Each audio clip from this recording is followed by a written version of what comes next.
J'ai commencé à prendre des produits parce que j'avais envie de découvrir autre chose, mais aussi pour vivre des trucs plus forts avec des potes. C'est vraiment important pour moi que ce soit un moment partagé. J'ai jamais fumé toute seule, par exemple. Je vois pas l'intérêt. Ce que j'aime finalement, c'est qu'il y a une sorte de pensée de communauté dans des lieux où je sais que beaucoup de gens prennent des produits, comme des salles de concert ou des boîtes de nuit. En fait, ça m'aide à me désinhiber et à moins m'éparpiller avec des pensées négatives. Les règles qu'on t'apprend, le formatage que tu subis depuis l'enfance, tout disparaît.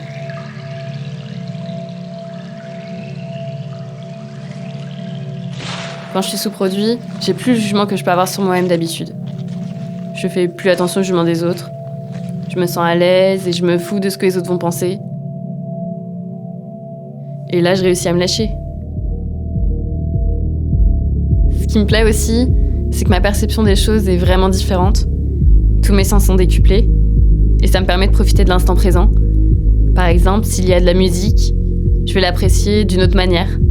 Mes sensations vont être plus fortes et peuvent même se mélanger. Il y a pas longtemps, j'ai pris des champis. On est resté dans la chambre d'une amie et j'ai redécouvert tout ce qu'il y avait autour de moi avec un point de vue nouveau. On a regardé nos mains pendant des heures et on se rendait compte qu'elles étaient toutes très différentes.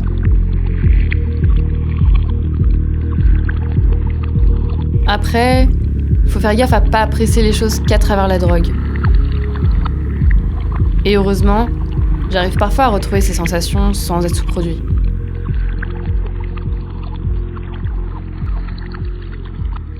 Le truc à savoir aussi, c'est qu'il y a toujours une redescente avec n'importe quelle drogue. Ça fait comme un voile sur la perception. Et moi, j'ai besoin d'avoir les idées claires.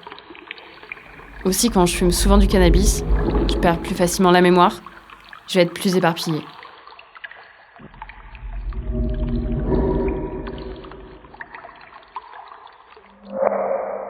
J'ai jamais pris beaucoup de MDMA, mais j'ai une copine qui en prenait souvent et j'ai bien vu que ça la rendait dépressive.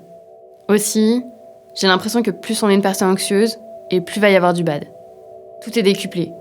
On peut être parano pour pas grand-chose. Si je suis avec des gens avec qui je suis pas très bien, je vais avoir l'impression qu'ils me jugent et je vais me replier.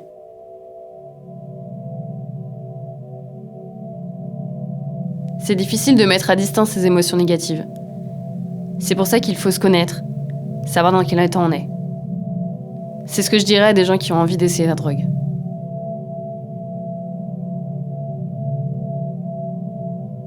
Je comprends qu'on en a envie, qu'on soit curieux. Faut juste que ça reste un moment de se recentrer, de lâcher prise et de profiter pleinement de sa soirée.